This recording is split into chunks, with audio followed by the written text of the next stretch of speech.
नमस्कार, दिन भर की बड़ी खबरों में आपका स्वागत है। मैं हूं आपके साथ सुनीता तिवारी। आज के इस बुलेटिन में हम बात करेंगे प्रधानमंत्री मोदी ने ईटानगर में 5,125 करोड़ के प्रोजेक्ट की शुरुआत की। कहा अरुणाचल को 16 गुना ज्यादा पैसा दिया, कांग्रेस काल में होती थी अनदेखी। फिर बात करेंगे बिहार फर्स्ट की बात करने वाले चिराग पासवान का बड़ा दावा, विपक्षी मेरी राजनीतिक हत्या करने की साजिश रच रहा। और बुलेटिन के आखिर में बात होगी प्रधानमंत्री मोदी की मां के लिए अपशब्द पर भड़के तेज प्रताप यादव, बोले पागल हो गए हैं महुआ के विधायक, गिरफ्तार कर जेल भेजना चाहिए। बीजेपी ने भी जताई नाराजगी। लेकिन दिन भर की बड़ी खबरों से पहले एक नजर आज की सुर्खियों पर। अरुणाचल के पहाड़ों में नवरात्रि के पहले दिन प्रधानमंत्री मोदी ने किए माता शैलपुत्री के दर्शन। उत्तर प्रदेश के मुख्यमंत्री योगी आदित्यनाथ ने गोरखपुर में मारे गए नीट छात्र के परिवार को दी 5 लाख की मदद, पशु तस्करों ने की थी हत्या। पीओके खुद कहेगा मैं भी भारत हूं, वह दिन आएगा, मोरक्को में बोले रक्षा मंत्री राजनाथ सिंह। ऑपरेशन सिंदूर में पाकिस्तानी फेलियर का एक और सबूत, श्रीनगर के डल झील में मिला फुसुआ फतेह 1 रॉकेट। शुरुआती रिपोर्ट में पायलटों को दोष देना गैर जिम्मेदाराना, अहमदाबाद एयर इंडिया हादसे पर सुप्रीम कोर्ट ने की टिप्पणी। बिहार विधानसभा चुनाव की तारीखों का ऐलान जल्द, मुख्य चुनाव आयुक्त ज्ञानेश कुमार अपनी टीम के साथ इस हफ्ते बिहार दौरे पर जाएंगे। तिहाड़ जेल से हटाई जाए अफजल गुरु और मकबूल भट्ट की कब्रें, दिल्ली हाई कोर्ट में दायर की गई याचिका। जीएसटी की नई दरें आज से हुई लागू, एकनाथ शिंदे ने बताया दिवाली धमाका जमकर की प्रधानमंत्री मोदी की तारीफ। कर्नाटक में आज से जाति जनगणना शुरू हुई, या जाति जनगणना 7 अक्टूबर तक होगी। उत्तर प्रदेश के डिप्टी सीएम केशव प्रसाद मौर्य रूस ले जा रहे हैं भगवान बुद्ध के पवित्र अवशेष, 24 सितंबर को लगेगी प्रदर्शनी। ये तो थी सुर्खियां, विस्तार से बात करते हैं दिन भर की बड़ी खबरों की।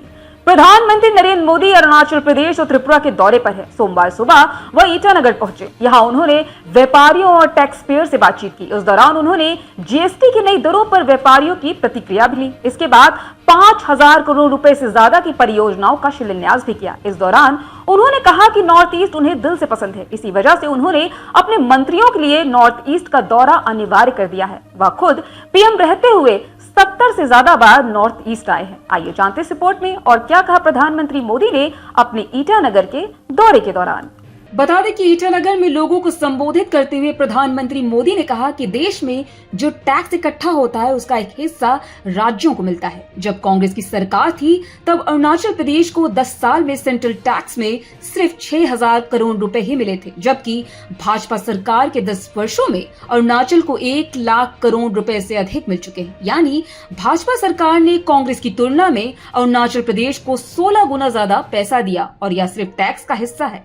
अरुणाचल प्रदेश में पीएम मोदी ने 5,125 करोड़ रुपए के प्रोजेक्ट भी शुरू किए। इंदिरा गांधी पार्क में उन्होंने एक रैली को संबोधित किया। इस दौरान उन्होंने लोगों से कहा वह उनकी कमाई और बचत दोनों को बचाने का काम करेंगे। उन्होंने तातो और हियो जल विद्युत परियोजनाओं की आधारशिला भी रखी। ये दोनों परियोजनाएं शियोमी जिले में यारजेब नदी पर विकसित की जाएगी। 186 मेगावाट क्षमता वाली तातो परियोजना का विकास अरुणाचल प्रदेश सरकार और north eastern electric power corporation limited द्वारा संयुक्त रूप से 1750 करोड़ रुपए की लागत से किया जाएगा। इससे सालाना लगभग 802 मिलियन यूनिट बिजली पैदा होने की भी उम्मीद है। पीएम मोदी ने अपने संबोधन में आगे कहा कि 2014 में जब देशवासियों ने उन्हें सेवा का अवसर दिया तो उन्होंने कांग्रेसी सोच से देश को मुक्त कराने का संकल्प लिया। पीएम मोदी ने स्पष्ट किया कि उनकी प्रेरणा किसी राज्य में वोट और सीटों की संख्या से नहीं, बल्कि राष्ट्र को सर्वोपरि रखने की भावना से आती है। उन्होंने आगे कहा राष्ट्रहित ही उनके हर फैसले की नींव है। पीएम मोदी ने अपने अरुणाचल दौरे को 3 कारणों से विशेष बताया। पहला, नवरात्र के शुभ अवसर पर हिमालय की गोद में स्थित इस भूमि पर आकर माता शैलपुत्री का आशीर्वाद प्राप्त हुआ। दूसरा, देश में नेक्स्ट जेन जीएसटी सुधार लागू हुआ और जीएसटी बचत उत्सव की शुरुआत हुई, जिससे त्योहारों के मौसम में जनता को डबल बोनस मिला। तीसरा, अरुणाचल प्रदेश में कई बड़े परियोजनाओं को उद्घाटन किया जो राज्य के विकास को नई गति देंगे। पीएम मोदी ने आगे कहा तवांग मठ से नामसाई तक अरुणाचल शांति और संस्कृति का अद्भुत संगम है और मां भारती का गौरव भी है। प्रधानमंत्री मोदी ने आगे कहा, जीएसटी दरों के हालिया संशोधन से व्यापारियों और उद्योग पर सकारात्मक प्रभाव पड़ेगा। उन्होंने व्यापारियों को आश्वस्त किया कि सरकार उनकी समस्याओं को गंभीरता से ले रही है और आर्थिक गतिविधियों को सुचारू बनाने के लिए निरंतर प्रयास करती रहेगी। केंद्र मंत्री और लोजपा के राष्ट्रीय अध्यक्ष चिराग पासवान रविवार को पूर्णिया पहुंचे थे। रंगभूमि मैदान में आयोजित नव संकल्प महासभा में उन्होंने विपक्षी दल पर कड़ी टिप्पणी की। चिराग ने कांग्रेस और राजद के M22 समीकरण को बिहार के पिछड़ेपन की जड़ बताते हुए कहा, अब जातीय राजनीति को खत्म कर बिहार फर्स्ट की सोच को आगे बढ़ाने की जरूरत है। आइए जानते इस रिपोर्ट में और क्या कहा केंद्र मंत्री और लोजपा के राष्ट्रीय अध्यक्ष चिराग पासवान ने अपने संबोधन में विपक्ष को लेकर। बता दें कि सभा की शुरुआत में चिराग पासवान ने बिहार के पहले दलित मुख्यमंत्री भोला पासवान शास्त्री की जयंती पर उन्हें श्रद्धांजलि अर्पित की। उन्होंने कहा, यह मेरे लिए गर्व की बात है कि उनकी जयंती पर इतनी बड़ी सभा आयोजित हुई। चिराग ने बताया कि आने वाले विधानसभा चुनाव बिहार के अगले 5 साल का भविष्य तय करेगा। उन्होंने लोगों से अपील की, सब मिलकर बदलाव की राजनीति करें और पिछड़ेपन की जड़ों को खत्म करने का संकल्प लें। चिराग पासवान ने कांग्रेस और राजद को निशाने पर रखते हुए कहा कि विपक्षी पार्टियों ने मेरी राजनीतिक हत्या करनी चाहिए। उन्होंने कहा, मेरे परिवार को तोड़ने, पार्टी को खत्म करने की साजिश रची गई, लेकिन वे भूल गए मैं रामविलास पासवान का बेटा हूँ, शेर का बेटा हूँ। चिराग ने जोर देकर कहा कि डर के बावजूद वे पीछे नहीं हटेंगे और बिहार को विकास की दिशा में ले जाने का सपना पूरा करेंगे। सभा में चिराग ने सवाल उठाया कि आजादी के 80 साल बाद भी बिहार पिछड़ा क्यों है। उन्होंने कहा, शिक्षा और स्वास्थ्य जैसी मूलभूत सुविधाओं के लिए लोग बाहर जा रहे हैं, रोजगार के लिए युवाओं को पलायन करना पड़ रहा है। उन्होंने जातीय राजनीति को पिछड़ेपन की बड़ी वजह बताया और कहा, नेता जनता को जाति और धर्म के नाम पर बांटकर सत्ता में बने रहते हैं। चिराग ने आश्वस्त किया कि उनकी प्राथमिकता व्यक्तिगत महत्वाकांक्षा नहीं बल्कि लोगों की तकलीफें और बिहार का विकास है। तेजस्वी यादव का नाम लिए बिना चिराग पासवान ने कहा, कुछ नेता नहीं चाहते कि बिहार के लोग पढ़े लिखें। उन्होंने बताया, यदि शिक्षा बढ़ेगी तो लोग सवाल पूछेंगे और इसलिए उन्हें बाहर भेजा जाता है।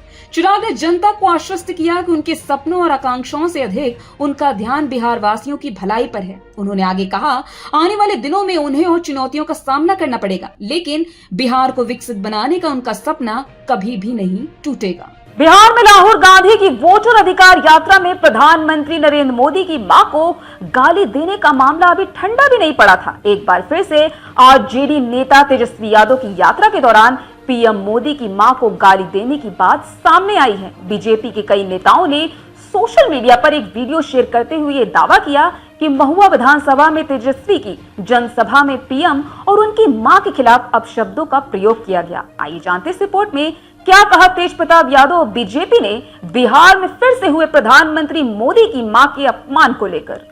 बता दें कि इसी बीच लालू यादव के बड़े बेटे तेज प्रताप यादव का बयान सामने आया है। उनका कहना है, महुआ के जो विधायक हैं उनकी बुद्धि भ्रष्ट हो चुकी है, वो पागल हो गए हैं। उन्होंने कहा, विधायक को यह एहसास होना चाहिए कि माँ अपने बच्चे को 9 महीने पेट में रखती है। किसी भी माँ और किसी भी बहन को लेकर इस तरह का आरोप लगाया जा रहा है, ये गलत है।